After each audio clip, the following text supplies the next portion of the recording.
Le FESPACO entretient une relation étroite avec les médias.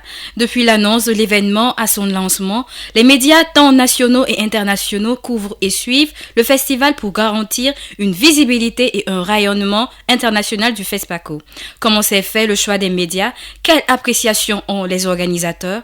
Imelda Rigmeogo et Milka Kampaoré ont posé des questions aux chargés de relations presse du FESPACO, Yakuba Bonkungu.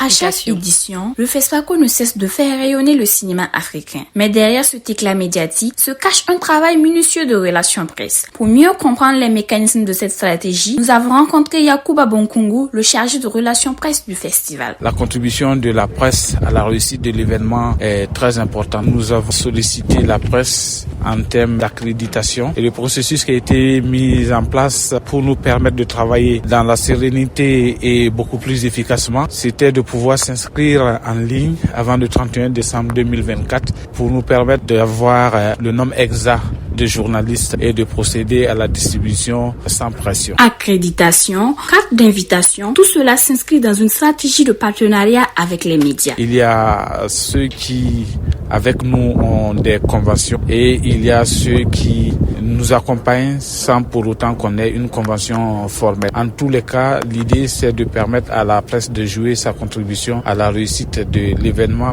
À ce jour, on est à une trentaine de presse. Nous n'avons pas encore une situation exacte du travail que abat la presse à nos côtés, mais des échos que nous avons et les différentes publications que nous avons vues, on peut dire que pour le moment, ça se passe très bien. Ainsi, le FESPACO, à travers des partenariats solides et une gestion stratégique des relations presse, assure une visibilité mondiale, renforçant son rôle clé dans la promotion du cinéma africain. Le FESPACO, comme chaque année, noue des partenariats avec les responsables des salles de cinéma. Cette collaboration qui profite les deux parties n'est pas sans contrainte.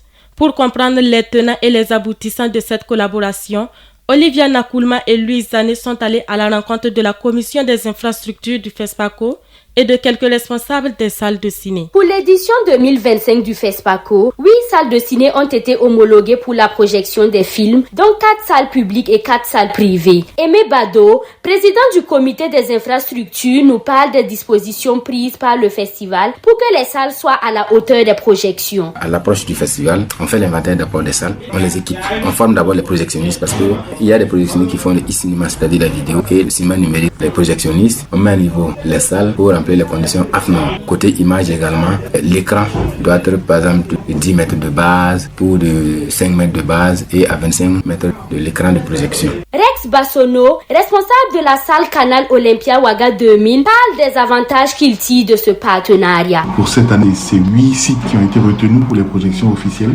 dont nos 2 salles. Et donc c'est déjà un honneur d'être retenu. Puis c'est une opportunité aussi de se mettre en lumière. Et donc on gagne, c'est sûr, en visibilité, mais on gagne surtout à accompagner la culture locale et c'est ça qui sont les retombées de participer au FESPACO. Rodrigue Kaboré, responsable de Ciné Nerwaya, reconnaît les efforts du FESPACO. Le FESPACO a fait une formation de nos techniciens. Ça va nous permettre encore de faire un meilleur travail dans la sélection des films à passer en salle et également nos techniciens pourront effectivement, s'il y a des pannes, pouvoir eux-mêmes résoudre ces problèmes et encore former d'autres dans ce milieu. L'ensemble des exploitants des salles retenues invitent les populations à suivre les projections pour un bon déroulement du FESPACO. FESPACO 2025, Cinéma d'Afrique, au cœur de la communication pour le développement. Le secrétariat permanent pour l'élimination du paludisme est présent à cette 29e édition du FESPACO. À l'occasion, il mène plusieurs activités comme la pulvérisation des salles et lieux où se tiennent les activités du FESPACO et la diffusion des messages sur la prévention du paludisme. Alice Yonli, Iris Kassome et Tianyangou Lompo sont allés à la rencontre de Toussaint Nakoulma, conseiller en communication au SP Palu. Le FESPACO est un événement qui rassemble de nombreuses personnes. À cette occasion, le SP Palu a entrepris une initiative de pulvérisation de tous les sites du festival lundi dernier. L'objectif de cette activité est de garantir un festival où tous les participants sont à l'abri du paludisme. Lors des grands événements du pays, le SP Palu est tout le temps présent. D'abord pour pulvériser les sites pour ne pas que ces occasions de regroupement soient des occasions de contamination du paludisme. Le lundi 17, nous avons lancé les pulvérisation. Donc vous voyez tous les sites du FESPACO, les salles de projection de cinéma, les rues marchandes, les salles de conférence. Le SP Palu a déployé son équipe technique et a pulvérisé tous les sites là pour éviter les piqûres de moustiques. Toussaint Nakoulma, conseiller en communication au SP Palu, nous prodigue des conseils sur les mesures préventives contre le paludisme. C'est l'occasion de dire à la population d'où vient le moustique qui est responsable de la transmission du paludisme. Comment utiliser une moustiquaire, comment entretenir une moustiquaire, comment dormir sous une moustiquaire. Donc ça veut dire que tout le monde doit travailler à rendre son cadre de vie propre pour éviter le développement des moustiques. Donc nous sommes là, c'est pour sensibiliser la population pour un changement de comportement. La lutte contre le paludisme doit être continue. À cet effet, le SP Palu prévoit en juillet une campagne de vaccination et de destruction des gîtes larvaires. Elle s'impose peu à peu dans l'industrie cinématographique et font parler d'elle. Ce sont au total 9 femmes réalisatrices burkinabè qui ont leur film en compétition à cette 29e édition du FESPACO. Comment se distinguent-elles dans ce domaine? Emerantienne Sougougou et Sergi Ouangrawa sont allées à leur rencontre. Longtemps restée dans l'ombre, la gente féminine burkinabè fait peu à peu son émergence dans le paysage cinématographique. Parmi ces 31 films burkinabè en compétition, 9 films sont des productions féminines. Augusta Palinfo, jeune réalisatrice ayant son film en compétition, nous parle de son parcours et de ses réalisations. Je suis jeune réalisatrice. J'ai 3 longs métrages à mon actif. Le premier, c'est Carton Rouge, qui est passé en panorama en 2017 au FESPACO. Mon deuxième, c'est Madame l'ambassadrice. Le dernier, Wango, qui est nouveau, qui va passer ce mercredi 26 à 14h à la mairie centrale. Anaïs Kéré, avec son film L'Audition, également en compétition, nous partage ses réalisations. Le film L'Audition, c'est un 13 minutes qui a été produit par les films seulement, les L du cinéma. Il aborde la thématique de l'autisme. Malgré la détermination de ces jeunes dames, elle rencontre de nombreux défis. J'ai l'impression qu'il y a certains techniciens, par exemple, qui ne supportent pas que ce soit une femme qui les dirige. Donc, deux fois, toi, tu dis tu veux ci, il te dit non, c'est pas bon, pourquoi tu veux ci? Et non, je pense pas, ça va rien servir. Bon, après, une fois, 2 fois, tu peux laisser tomber parce que tu cherches à temporiser le climat. Mais si entre-temps, on est en train de jouer même avec toi-même ta réalisation et tout ce que tu proposes, c'est non, tu t'assumes et tu t'affirmes. Portées par leur talent et leur détermination, ces femmes donnent naissance à un cinéma burkinabè plus inclusif. FESPACO 2025, la chronique du jour. La Biennale panafricaine est une occasion pour les réalisateurs africains de voir leur œuvre primée. Les Talons d'or du Yenega est le plus grand trophée décerné. Depuis son institution en 1972, aucune femme ne l'a remporté dans la catégorie long métrage.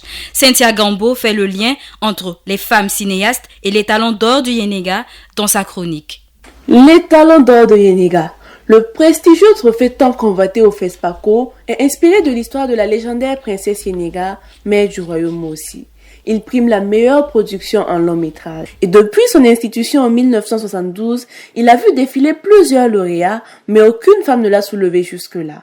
Alors que dans la société Mossi, Yenega incarne la bravoure de la femme. Peu s'en fallait, Apolline Traoré a failli briser cette barrière en 2023 avec Sira.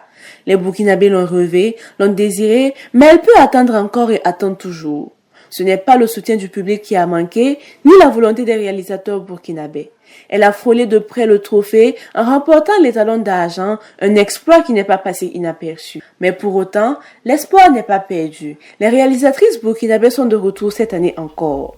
Chloé Aïcha Boro, réalisatrice burkinabé après sa révélation en 2019, à travers les Talons d'or du documentaire de son film Le Loup d'or de Balolé, revient conquérir les Talons d'or du long métrage avec son film Les Invertueuses. Il faut bien reculer pour mieux sauter. Alors la finale aura lieu dans quelques jours et tous les regards sont tournés vers Chloé Aïcha Boro. Rendez-vous au soir du 1er mars pour la décision du jury. Dans cette attente, le public est invité à soutenir la réalisatrice en suivant le film dans les différents sites de projection. Certainement pour la première fois, une femme pourrait remporter les Talons d'or du Yenega dans la catégorie long métrage. Une victoire qui serait non seulement une consécration personnelle pour la réalisatrice, mais également un moment historique aussi bien pour les femmes que pour les acteurs du cinéma africain. FESPACO 2025, l'invité du jour. Estrella Senda, enseignante et chercheur à King College Londres, marque sa présence au colloque international scientifique du FESPACO. Durant ce colloque, elle va présenter ses travaux sur 3 films, dont un de Alain Cromy, lauréat de l'étalon d'or de Nyenenga en 2017. Emmanuel Gouba et Kader Zongo se sont entretenus avec elle. Bonjour, professeur Senda. Merci de vous présenter à nos auditeurs. Bonjour, je m'appelle Estrella Senda. Je suis professeure et chercheur à King's College Londres. Et je me concentre sur les festivals, le cinéma africain. Et surtout, je me suis spécialisée dans le cinéma au Sénégal.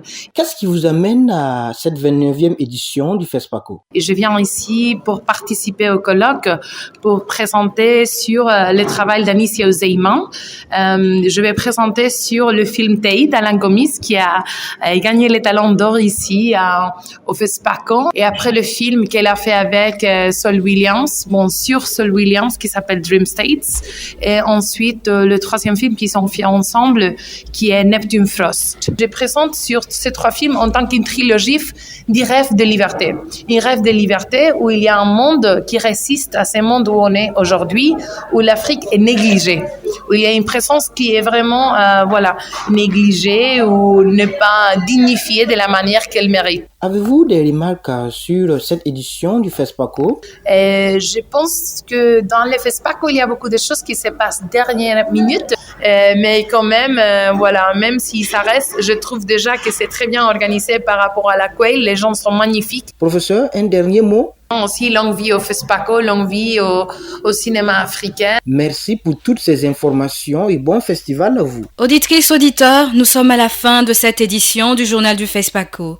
En rappel des titres, nous avons parlé de l'ouverture du colloque international scientifique du FESPACO qui a débuté hier et aussi de l'ouverture de la fenêtre des écoles à l'Institut supérieur de l'image et du son. Dans ce journal, nous avons abordé la question de la relation entretenue entre les médias et le FESPACO et enfin du cinéma et le genre, où nous avons parlé de la place des femmes réalisatrices dans l'industrie cinématographique. Ce journal vous a été présenté par Larissa Tapsoba et Flora Tienrebego, à la manipulation technique Amadou Tamboura. Merci de nous avoir suivis et bonne suite de programme sur la 91.2 FM Radio Campus.